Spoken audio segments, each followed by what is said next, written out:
अष्टम श्रेणी के प्रिय विद्यार्थियों, सुप्रभात। हिंदी की कक्षा में आपका स्वागत है। हम लोग भारत की खोज पढ़ रहे थे। आज हम लोग भारत की खोज में ही जो हमारा टॉपिक है आज का, अतीत का भार, उसे पढ़ेंगे।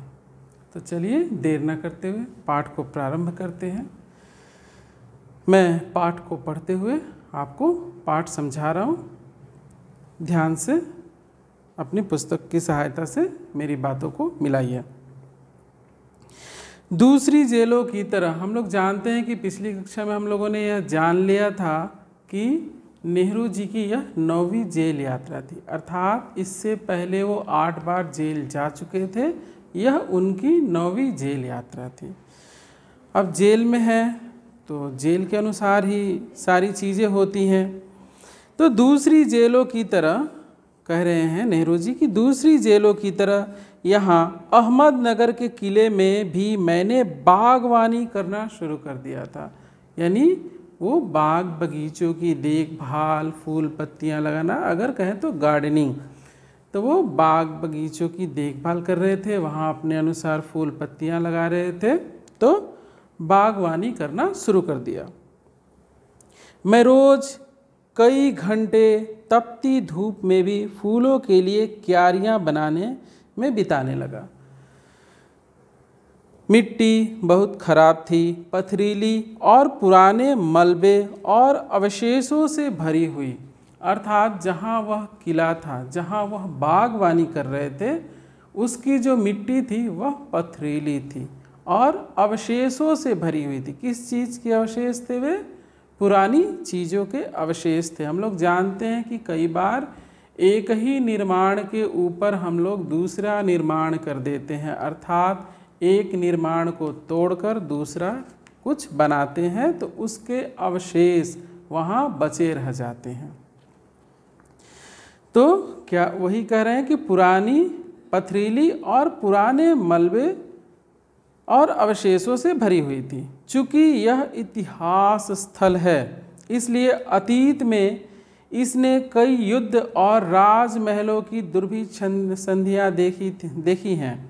अर्थात हम लोग जानते हैं कि जहाँ राजमहल है, निश्चित रूप से कोई ना कोई राजा वहाँ रहता होगा, और जहाँ राजा हैं तो अपनी प्रजा का वो देखभाल करेंगे।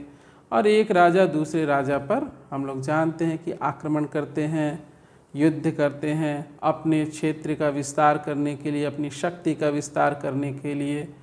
तो उनके बीच में कई तरह की संधियाँ भी होती हैं। तो नेहरू जी क्या कह रहे हैं कि राजमहलों ने कई युद्धों और दुर्भिक्ष संधियों को देखी है।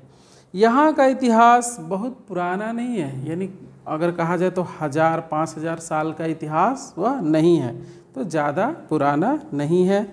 घटनाओं की दृष्टि से इसकी कोई विशेष अहमियत भी नहीं है, पर इससे जुड़ी एक घटना आज भी याद की जाती है। यह घटना है चांद बीबी नाम की एक सुंदर महिला के साहस की कहानी।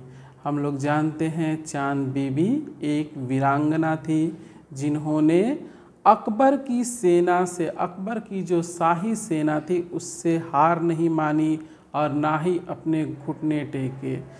उन्होंने पूरी शक्ति से उससे लोहा लिया और जब तक जीवित रही उन्होंने घुटने नहीं टेके। किंतु हम लोग जानते हैं कि अपने ही लोगों की दगाबाजी, धोखे से लोग हार जाते हैं।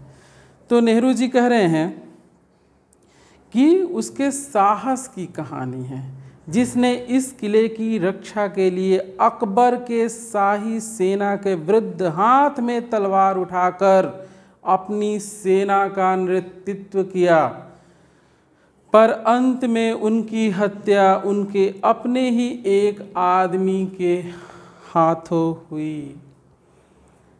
दूसरों के धोखे से हम बच सकते हैं क्योंकि हम सतर्क रहते हैं, हमें विश्वास उन पर नहीं होता, किंतु हम अपनों पर पूर्ण विश्वास करते हैं। किंतु यदि वे ही अगर हमें धोखा दे तो हम कैसे सतर्क रह सकते हैं? हमारे देश का इतिहास है, क्या यहाँ विभीषण भी पाए जाते हैं, यहाँ जयचंद भी पाए जाते हैं, यहाँ मीर जाफ़र भी पाए जाते हैं, जो अपने ही लोगों को धोखा देते हैं, जिससे बाहरी लोगों को लाभ होता है। तो इन सब से हम नहीं बच सकते, क्योंकि हमारे भीतर, हमारे बीच ऐसे लोग विद्यमान हैं।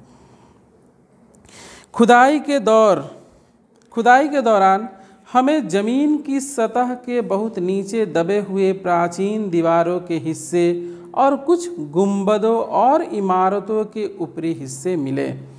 हम बहुत दूर नहीं जा सके, क्योंकि ना तो अधिकारियों से इसकी मंजूरी मिली और ना ही हमारे पास इस काम को जारी रखने के साधन थे। हम लोग जानते हैं कि नेहरू जी जेल में हैं, तो जेल के अनुसार जेल के जो अधिकारी हैं, बिना उनकी इजाज़त के कुछ भी नहीं किया जा सकता। तो जेल के जो अधिकारी थे, उन्होंने इजाज़त नहीं दी कि और खुदाई की जा सके, और खुदाई करने के लिए जो साधन चाहिए वे भी उनके पास नहीं थे। अब मैंने कुदाल छोड़कर हाथ में कलम उठा ली, पर मैं जब तक आज़ाद नहीं हो जाता और कर्म के माध्यम से वर्तमान को अपने अनुभव का हिस्सा नहीं बना लेता, मैं उसके बारे में नहीं लिख सकता। ना मैं पैगंबर की भूमिका अख्तियार कर मैं फ़िलहाल भविष्य के बारे में लिख सकता हूँ, यानी मैं भविष्यवाणी भी नहीं कर सकता। बचा रहता है अतीत। क्या बच जाता है? भूतकाल। वह अतीत बचा रहता है, पर मैं उसके बारे में भी किसी इतिहासकार या विद्वान की तरह विद्वतापूर्ण शैली में नहीं लिख सकता। क्यों? क्योंकि मैं एक इतिहासकार नहीं हूँ। क्योंकि एक इतिहासकार अपनी दृष्टि से जो चीज़ों को देखेगा, उसका विश्लेषण करेगा, मैं उस तरह से उसको नहीं देख सकता। मैं पहले की ही तरह अपने आज के विचारों और क्रियाकलापों के साथ संबंध स्थापित करके ही उसके बारे में कुछ लिख सकता हूँ।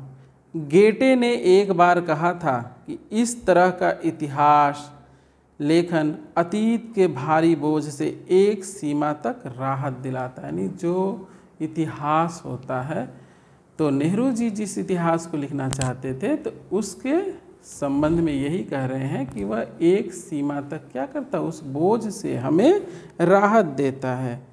उसके लेखन के जो भारी बोझ होता है, उससे हमें वो राहत देता है। तो आज हम लोगों ने अतीत का भार पढ़ा। अगली कक्षा में हम लोग अतीत का दबाव पढ़ेंगे। तो मिलते हैं अगली कक्षा में। तब तक के लिए धन्यवाद।